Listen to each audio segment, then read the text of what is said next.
Mungkin kamu punya ciri tubuh langka ini tapi nggak sadar karena kadang X-ray juga nggak bisa membacanya. Kebanyakan orang punya 12 pasang tulang rusuk, artinya kita lahir dengan 24 rusuk. Tapi ada juga orang yang punya 25 rusuk. Cuma 1 dari 200 orang punya ciri tambahan yang langka ini, namanya rusuk servikal. Biasanya muncul di atas rusuk pertama, tepat di bawah leher dan di atas tulang selangka. Tapi nggak perlu khawatir, seringkali tulang ini nggak kelihatan dan meskipun sakit, tulang ini bisa mudah diangkat. Kamu tahu kan, kadang husky punya warna mata beda? Beberapa orang juga punya ciri langka ini loh. Istilah medisnya adalah heterokromia. Nama ini berasal dari kata Yunani kuno hetero yang artinya berbeda dan kroma yang berarti warna. Orang dengan kondisi ini bisa punya heterokromia lengkap, sentral, dan parsial. Heterokromia lengkap artinya orang itu punya 2 warna mata yang benar-benar beda. Misalnya yang satu coklat dan satu lagi hijau. 2 warna di satu mata disebut heterokromia sentral, sementara heterokromia parsial berarti cuma sebagian mata mereka yang berbeda warna. Kondisi ini bisa muncul saat lahir atau didapatkan karena luka, tapi kondisi ini tetap langka. Kurang dari 200.000 orang didiagnosis heterokromia di Amerika Serikat, tapi ayo ngaku aja, kelihatannya lumayan keren kan? Ngomong-ngomong soal warna mata, apa warna mata paling langka? Gak perlu googling dong, jawabannya abu-abu. Mungkin awalnya kamu kira mata biru. Emang sih mata biru cukup langka, cuma dimiliki sekitar 8-17% populasi dunia. Tapi mata abu-abu lebih spesial lagi nih, karena cuma dimiliki kurang dari 1% populasi. Ciri langka ini disebabkan rendahnya kadar melanin di lapisan mata. Kalau kamu tertarik ketemu orang yang bermata abu-abu, coba pergi ke Eropa Timur dan Utara deh. Ada sih warna mata yang lebih langka lagi, merah atau violet, tapi kadang warna mata ini disebabkan oleh kondisi kesehatan. Ada orang yang punya kekuatan super bisa melihat 100 juta warna tanpa bantuan gadget canggih. Kita bisa melihat warna berkat beberapa sel di mata bernama sel kerucut. Sebagian besar orang punya 3 jenis sel kerucut yang membantu menerjemahkan apa yang kita lihat ke dalam warna yang bisa dipahami otak. Tapi menurut para ahli, ada sekelompok orang yang disebut tetrakromat yang punya 4 jenis sel kerucut. Sejauh ini peneliti baru bisa mengidentifikasi wanita dengan kondisi itu. Bola bentuk air mata yang bergantung di belakang leher dan membantu kita menelan makanan disebut uvula. Namanya berasal dari bahasa Latin yang berarti anggur kecil. Mengejutkannya, sekitar 2% orang lahir dengan uvula bifida, artinya organ penting ini terbelah atau bercabang 2. Kamu bisa bikin orang kaget saat berkumpul bareng teman-teman dengan ciri keren ini. Tapi selain itu, orang dengan uvula bifida kadang kesulitan makan, minum, dan bicara. Mereka juga bisa sulit mencerna makanan. Cara bicara mereka juga mungkin terdengar aneh, tapi bergantung kondisi terbelahnya uvula itu. Ciri tubuh ini mungkin gak cocok waktu liburan, tapi bikin orang lebih produktif meski kurang tidur. Konon, tokoh-tokoh terkenal seperti Nikola Tesla, Margaret Thatcher, dan Winston Churchill punya ciri super langka ini. Gen yang disebut gen DEC2 ini membantu mengatur ritme sirkadian kita. Ritme sirkadian adalah jam biologis alami yang memberitahu kapan kita harus tidur atau makan dengan membuat kita mengantuk atau lapar. Orang dengan mutasi langka ini bisa menjalani siklus tidur normal dengan waktu lebih sedikit. Mereka bisa merasa bugar meski cuma tidur 4-5 jam. Aku pengen banget punya kekuatan ini. Gimana kalau mutasi gen yang memberimu tulang kayak superhero? Tulang ini benar-benar nggak bisa patah loh. Selain itu, ciri ini bikin kulit kamu lebih lama menua. Iya, kayaknya dengan ciri ini kamu bisa selamat dari kecelakaan tanpa luka dan bahkan nggak takut tua. Beberapa orang punya ciri yang sangat menarik, tapi bisa nggak kelihatan kalau dilihat sekilas. Mereka memiliki ciri bernama distichiasis, yang artinya baris bulu mata tambahan. Kalau kamu penasaran dengan aspek medisnya, ciri ini adalah hasil dari mutasi suatu gen. Meskipun kedengarannya cantik, lapisan bulu mata tambahan ini bisa mengganggu mata dan dalam beberapa kasus mengganggu pandangan mereka. Kamu mungkin memiliki kondisi bernama span glass hair tanpa kamu sadari. Sebagai informasi, kondisi ini menyebabkan rambut jadi berantakan dan kering. Jadi rambut nggak bisa ditata dan bahkan disisir, rambut juga cenderung tumbuh nggak beraturan dari kulit kepala. Rambut dengan kondisi ini bisa berwarna pirang terang atau silver. Biasanya untayan rambut berbentuk silinder, tapi pada penderita kondisi ini bentuknya segitiga, hati, atau rata. Kondisi ini sangat langka, cuma 100 kasus yang sudah dikonfirmasi, tapi semakin kita dewasa, kondisi rambut ini semakin bisa diatur. Kebanyakan manusia berevolusi memiliki ciri berdasarkan area tempat tinggal kita. Tapi ada sekelompok orang, terutama orang yang tinggal di dataran tinggi, yang punya ciri cukup keren. Jadi gini, lingkungan dataran tinggi punya oksigen lebih rendah, jadi orang-orang ini nggak cuma bertahan hidup di lokasi ini, tapi beradaptasi untuk berkembang di sana. Misalnya orang yang tinggal di pegunungan Andes Amerika Selatan punya sel darah merah yang mengangkut jauh lebih banyak oksigen. Hal ini membuat sistem peredaran darah mereka lebih efisien. Orang yang tinggal di kondisi serupa juga beradaptasi dengan keadaan sekitar. Mereka bisa menghirup lebih banyak udara agar bisa menyuplai tubuh dengan oksigen. Kondisi ini sangat berpengaruh pada penampilan, meskipun nggak begitu berpengaruh pada kesehatan. Paibaldisme adalah kondisi tidak adanya sel melanosit, yaitu sel yang menghasilkan pigmen rambut di beberapa bagian rambut mereka. Biasanya kondisi ini muncul di atas dahi di depan garis rambut, tapi bisa juga muncul di alis atau bulu mata. Penderitanya memiliki kondisi ini sejak lahir dan seumur hidup mereka. Kalau kamu mau menutupinya, pakai cat rambut aja. Tapi menurutku sih nggak dicat juga keren kok. Kita tahu nggak semua orang suka daun ketumbar. Nggak tahu deh menurut kamu. Tapi kalau menurutku rasanya mirip sabun. Ternyata masalahnya bukan ada di selera kita, tapi tanaman ini emang punya gen yang bikin rasanya setajam itu. Penelitian pada sekitar 30.000 orang mengungkap varian gen ini ditemukan pada orang yang bilang rasa daun ketumbar mirip sabun. Padahal gen ini lebih memengaruhi aroma pada ketumbar dan bukan rasanya. Kalau kamu salah satu orang itu tapi tetap pengen merasakan daun ketumbar, ada trik kecil yang bisa kamu coba atau minta orang yang memasak di rumahmu. Cacah daun ketumbar sebelum menggunakannya dalam masakan. Hal itu membantu karena zat kimia yang bikin rasa ketumbar kayak sabun hancur saat dicacah sehingga rasanya lebih bisa dinikmati. Bukan mau nakut-nakutin, tapi setiap detik tubuhmu menghasilkan 25 juta sel baru. Berarti gini, sekitar 15 detik jumlah sel yang kamu hasilkan lebih banyak daripada populasi Amerika Serikat. Ingat ini ya, waktu kamu ngerasa nggak cukup produktif. Emang sih cuma nyumbang 2% massa tubuh, tapi otak sebenarnya mengambil 20% suplai darah dan oksigen. Otak juga bisa menghasilkan cukup energi buat nyalain bohlam loh. Itu waktu kita bangun. Kamu tahu apa organ terbesar manusia? Kulit. Dan kulit paling tebal ada di telapak tangan dan telapak kaki. Iya, aku tahu kok. Aku juga benci ngelap debu. Tapi, kamu juga bertanggung jawab untuk lapisan debu di layar TV kamu. Sekitar 600.000 partikel kulit manusia rontok setiap jamnya. Dan sebagian besar debu di rumahmu sebenarnya terdiri dari partikel kulit itu. Jadi, itu gara-gara kita juga.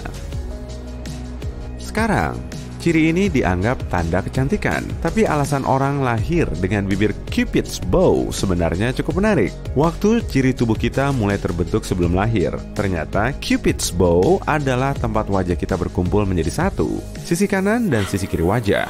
Pada manusia mungkin nggak begitu kelihatan, tapi kalau kamu perhatikan hidung anjing, kamu akan melihat garis vertikal lurus di bawah lubang hidungnya. Benar, anjing juga punya ciri ini. Kamu tahu waktu lahir, kamu punya lebih banyak tulang dibandingkan sekarang?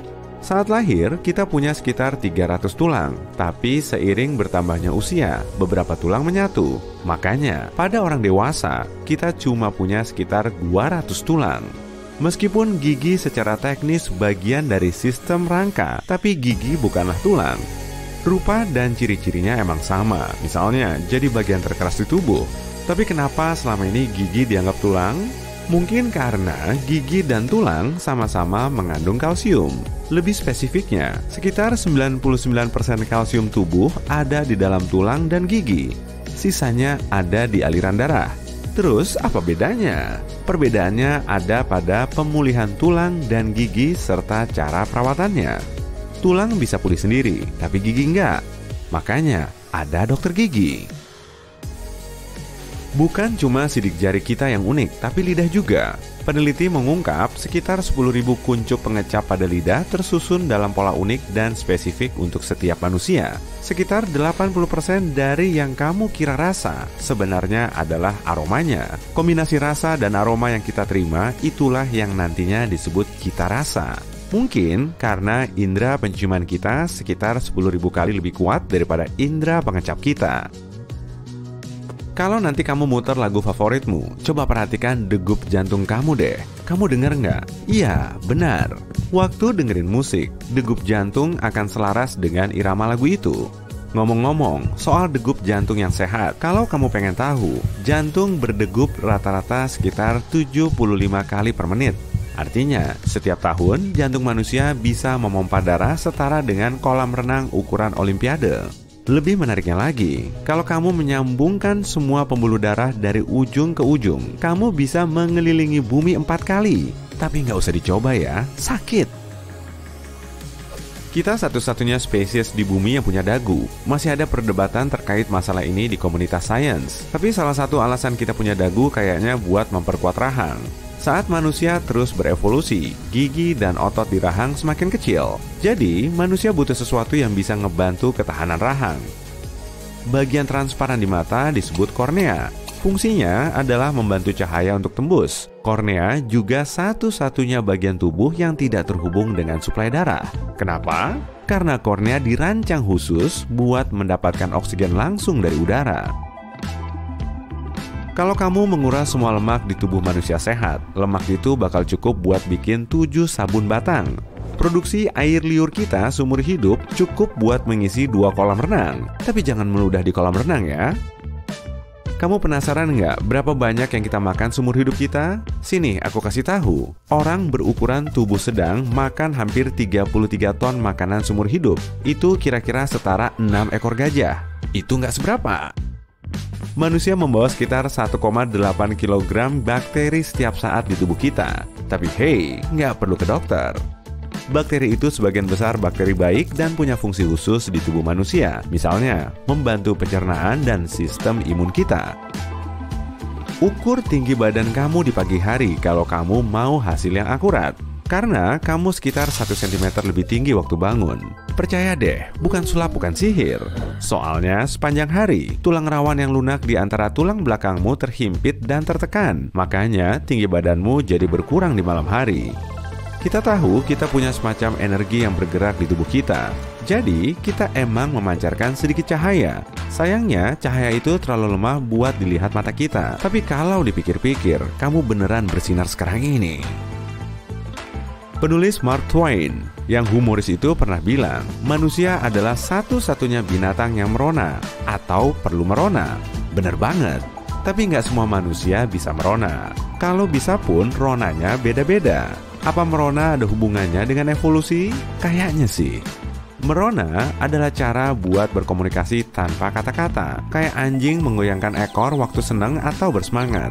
Jadi, umumnya merona bisa diartikan aku malu. Sama kayak waktu kita menggigil saat kedinginan. Kalau jadi kamera, mata manusia punya sekitar 576 megapiksel. Penglihatan kita terhadap dunia berubah seiring bertambahnya usia. Saat lahir, kita melihat dunia terbalik sedikit. Otak kita diprogram buat nunjukin gambar terbalik yang dibentuk di retina oleh lensa mata cembung. Tapi hal itu belum berfungsi saat kita lahir. Hey, kamu pasti suka olahraga kardio dan angkat beban ya? Tapi otot paling kuat di tubuh jelas bukan otot yang kamu latih itu. Sebenarnya jawabannya adalah rahang. Rahangmu dirancang mirip dengan boneka pemecah kacang. Kenapa? Biar kamu bisa dapat gigitan kuat dengan energi sesedikit mungkin. Nah, otot paling cepat ada di mata. Mungkin dari sana muncul ungkapan dalam sekejap mata buat kejadian yang cepat banget. Kamu tahu hidung punya fitur reset bawaan? Fitur ini aktif waktu kamu bersin. Bersin adalah cara hidung buat mengusir semua partikel buruk yang terhirup sampai batas tertentu. Nggak buruk kan? Kamu pasti mikir kalau kelingking itu lemah dan kayaknya nggak berguna. Sebenarnya, sekitar 50% kekuatan tanganmu ada di kelingking. Kita belum tahu persis penyebab manusia menguap. Kita juga bukan satu-satunya makhluk yang menguap. Babun, marmot, dan ikan cupang menguap buat ngasih tahu hewan lain untuk menjauh. Penguin kayaknya menguap saat bercumbu. Dan ular menguap waktu habis makan enak. Wah, ada ular bahagia tuh. Menurut beberapa teori, menguap membantu kita menghirup lebih banyak oksigen. Sementara teori lain nunjukin bahwa menguap membantu mengatur suhu tubuh. Tapi kita belum tahu pasti soal itu. Telinga dan hidung kita adalah satu-satunya organ yang terus tumbuh seumur hidup. Ukuran mata kita nggak berubah, kurang lebih sama saat kita tumbuh dewasa. Ngomong-ngomong, waktu kita berumur 3 bulan, kornea mata kita seharusnya mencapai ukuran penuhnya. Sebenarnya nggak ada yang tahu kenapa kita butuh appendix. Tapi dia selalu ada di bagian belakang buku. Bukan appendix yang itu. Beberapa peneliti bilang appendix atau usus buntu manusia membantu manusia purba mencerna kulit pohon dan apapun makanan mereka pada masa itu. Karena makanan kita sekarang jauh lebih seimbang, usus buntu bisa hilang dari tubuh kita tanpa risiko. Gigi bungsu juga nggak ada fungsinya. Dulu, gigi bungsu emang berguna waktu belum ada dokter gigi. Tapi sekarang kita baik-baik aja kok tanpa gigi bungsu.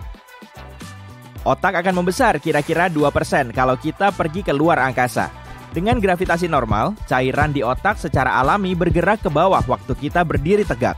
Tapi ada bukti kalau gravitasi rendah bikin cairan nggak mengalir ke bawah sehingga menumpuk di otak dan tengkorak. Semakin tua, otak kita semakin kecil. Otak kita di usia 75 tahun lebih kecil daripada waktu kita umur 30. Otak mulai menyusut di usia 40 tahun.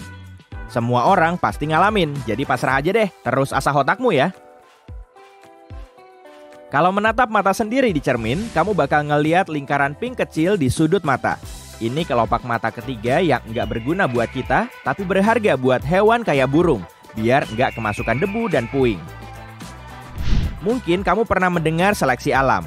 Singkatnya sih, seleksi alam menjaga bagian tubuh dari generasi ke generasi, tapi ada beberapa yang berbahaya, jadi bagian ini hilang di generasi berikutnya. Dan ada juga yang bertahan, kayak kelopak mata ketiga ini. Bukan cuma otak, tubuh kamu juga menyusut waktu kamu menua. Tulang jadi lebih rapuh, tulang punggung tertekan. Ini berlaku sebaliknya juga. Waktu kamu tidur malam-malam, tulang akan rileks juga. Jadi saat bangun, tubuh kamu lebih tinggi dari saat kamu pergi tidur. Telinga menjaga keseimbangan tubuh, jadi fungsinya bukan cuma buat pendengaran ya. Sistem vestibular berada di telinga dalam. Saluran di telinga dalam berisi cairan dan sensor kecil mirip rambut yang ngebantu keseimbangan tubuh kamu. Ngomong-ngomong soal rambut, cuma sedikit bagian tubuh yang enggak punya rambut. Telapak tangan, tumit di kaki, dan bibir. Rambut bahkan tumbuh di pusar loh. Fungsinya buat memerangkap serat. Wah, punyaku ampun nih. Oh ya, bukan cuma serat loh, ada banyak banget makhluk di dalam pusar. Kira-kira 70 jenis bakteri. Beberapa di antaranya bisa ditemukan di tanah yang ada di Jepang. Dan bahkan beberapa bakteri biasanya ada di tudung es. Ternyata isi tubuh kamu udah jalan-jalan kemana-mana, tapi kamu sendiri nggak tahu. Sebenarnya kita cuma 43% manusia. Lebih dari 50%-nya adalah makhluk kecil yang sebagian besar hidup di usus dan bagian tubuh lain tanpa pernah pergi dari sana. Tapi meskipun lebih sedikit daripada makhluk-makhluk kecil itu, jumlah rata-rata sel kamu 100 triliun loh. Kalau gitu, gen kita kurang dari setengah makhluk yang menghuni tubuh kita. Kalau kita ambil semua mikroba di tubuh kita dan hitung gennya, jumlahnya ada 2-20 juta gen dan kombinasinya. Kalau kita tidur itu penting loh. Bukan berarti seluruh tubuh kita tidur. Sebenarnya, kadang otak kita harus bekerja lebih keras waktu kita tidur. Otak harus memproses banyak informasi dan biasanya hal tersebut butuh waktu.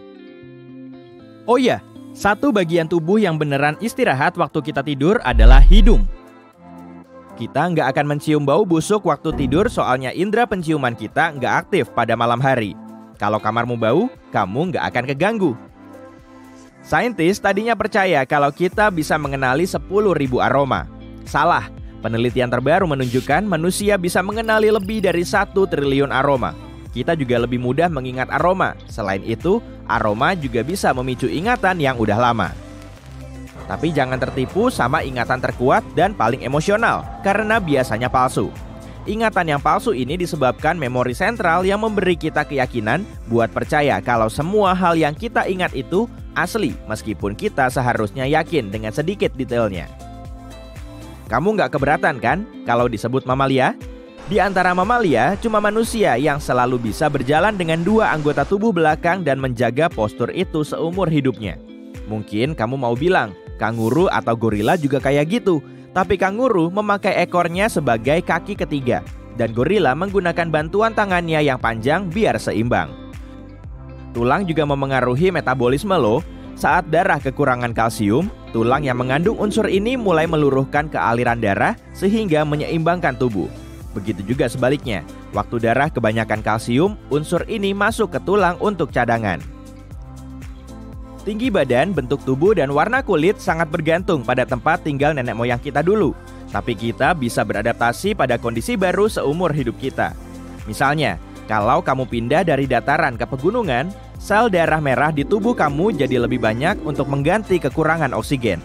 Otomatis, kalau kamu pindah dari tempat dingin ke tempat panas, warna kulit akan berubah untuk beradaptasi. Rentang hidup kita udah diprogram di dalam sel tubuh. Sel-sel ini terus membelah guna memperbarui diri, tapi ada semacam pengatur waktu internal yang pada akhirnya akan berhenti. Ada beberapa sel yang berhenti membelah diri lebih cepat. Rata-rata sel berhenti membelah diri saat kita mencapai usia 100. Kalau kita nemu cara buat bikin sel mematikan waktunya, mungkin kita bisa hidup abadi, tapi dalam tumpukan keriput.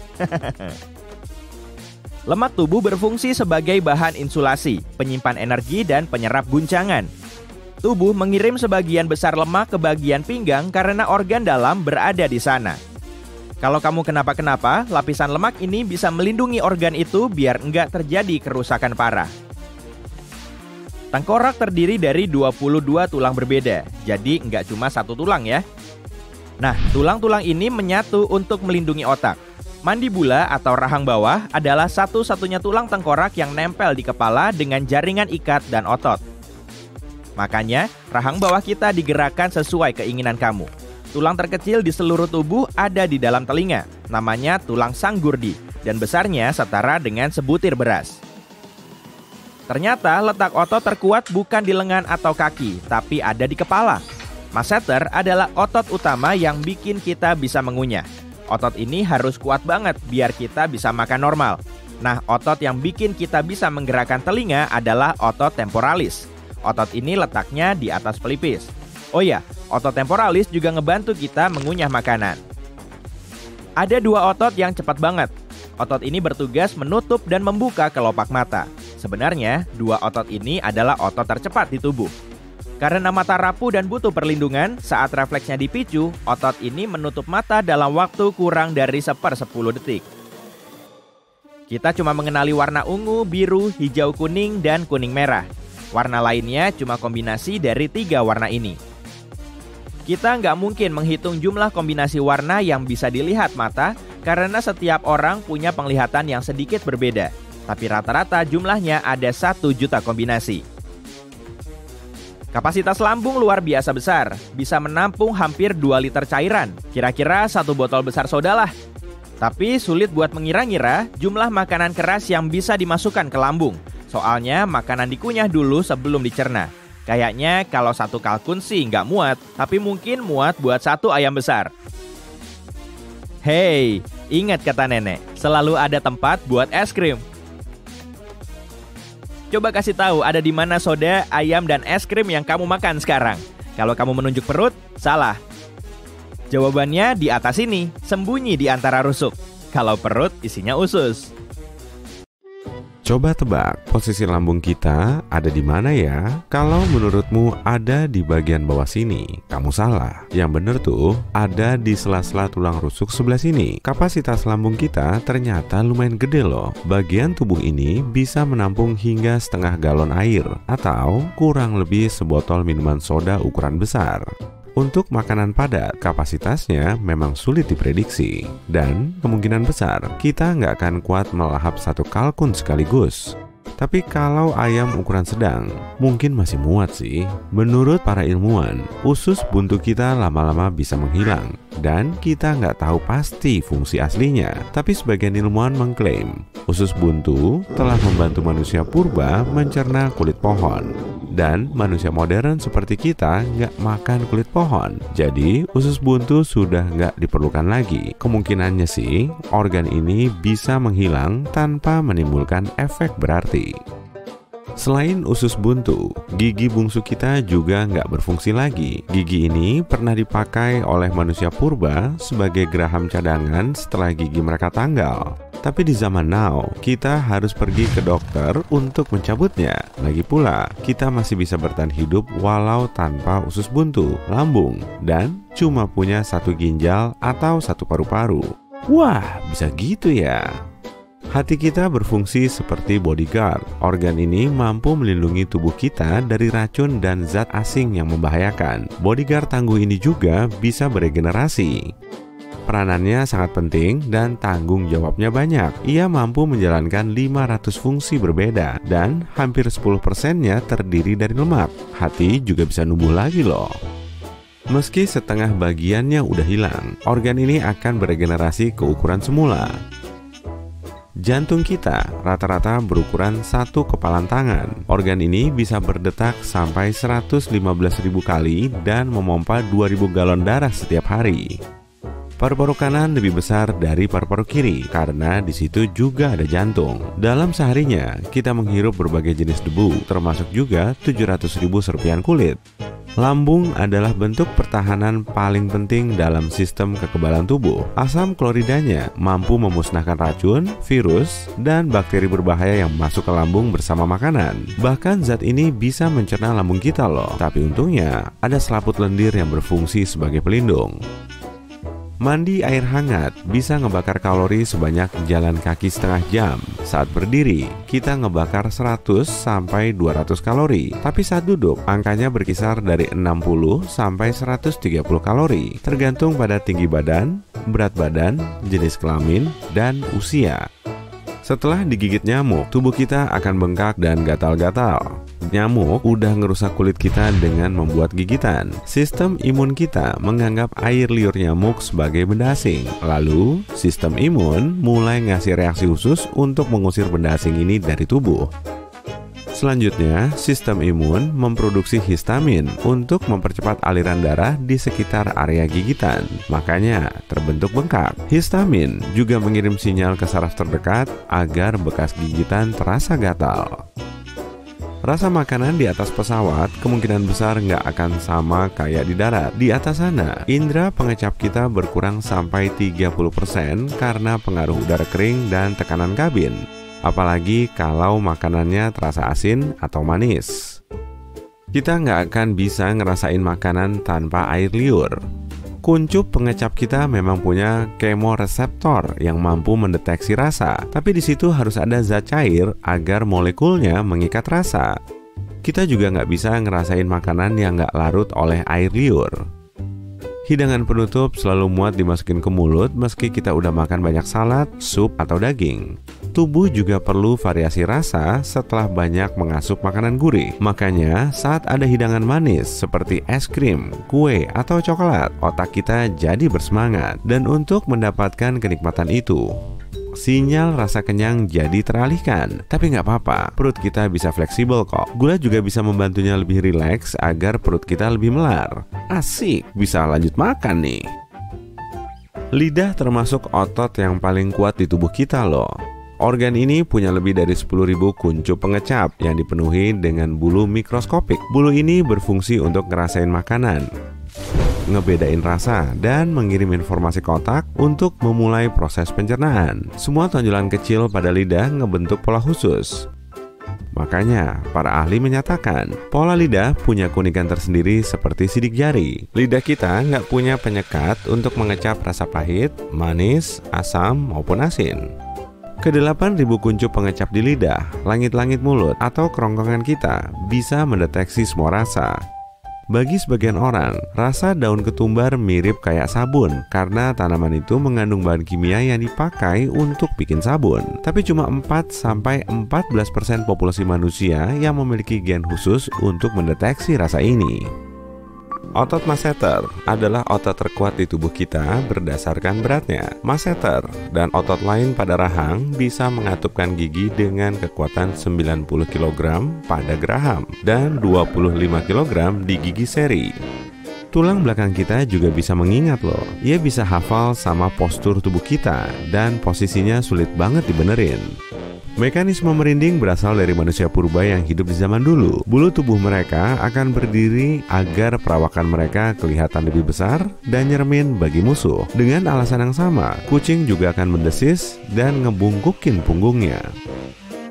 Mulut manusia emang unik banget. Nggak akan ada dua set gigi yang identik sekalipun pada kembar identik. Bentuk gigi kita dipengaruhi oleh cara kita menggunakan rahang. Kebiasaan kecil di masa lalu seperti menggigit bibir juga bisa mempengaruhi formasi dan keunikan gigi kita. Kamu suka merhatiin nggak sih kalau bekas lipstik pada lap dan cermin selalu kelihatan beda? Hayo, bekas lipstik siapa tuh? Studi menunjukkan bibir kita punya keunikan dan ini nggak dipengaruhi gender. Rahang bawah adalah satu-satunya tulang tengkorak yang nggak nempel di tulang lain. Tulang ini nempel ke jaringan dan otot penghubung, sehingga bisa bergerak bebas ke segala arah. Tubuh kita cuma punya sekitar 43% sel asli, dan lebih dari 50% sisanya berupa mikroorganisme yang kebanyakan hidup di lambung. Meski sel tubuh kita lebih sedikit dari mikroba, jumlah rata-ratanya sekitar 100 triliun sel. Wah, banyak banget ya. Berarti jumlah gen di dalam tubuh kita nggak sampai setengahnya, dan total gen mikrobanya sekitar 2-20 juta. Tinggi badan, bentuk tubuh, dan warna kulit kita sangat dipengaruhi oleh tempat tinggal nenek moyang kita. Tapi kita bisa beradaptasi dengan kondisi baru bahkan selama masa hidup kita. Saat pindah dari dataran rendah ke area pegunungan, tubuh kita akan menghasilkan lebih banyak sel darah merah untuk mengimbangi minimnya kadar oksigen. Dan saat pindah dari tempat beriklim dingin ke tempat panas, kulit kita akan semakin gelap sebagai bentuk adaptasi. Masa hidup kita sudah terprogram di dalam sel tubuh. Sel terus beregenerasi dan membelah, tapi di dalamnya terdapat pengatur waktu internal yang akhirnya bisa berhenti. Sebagian sel juga lebih cepat menghentikan produksinya. Umumnya, sel berhenti membelah saat kita berumur 100 tahun, kalaupun umurnya sampai segitu. Jadi, kalau kita tahu cara menghentikan timer di dalam sel, manusia akan bisa hidup abadi bersama keturunannya. Lidah kita punya kumpulan sel sensorik dan kuncup pengecap di dekat permukaan lidah nggak berumur panjang. Makanya saat lidah kita kepanasan, kita cuma perlu nunggu sebentar untuk bisa ngerasain makanan lagi. Ujung jari kita memang udah sensitif, tapi masih kalah ratusan kali lipat dari bibir. Haha, bibir lagi, bibir lagi.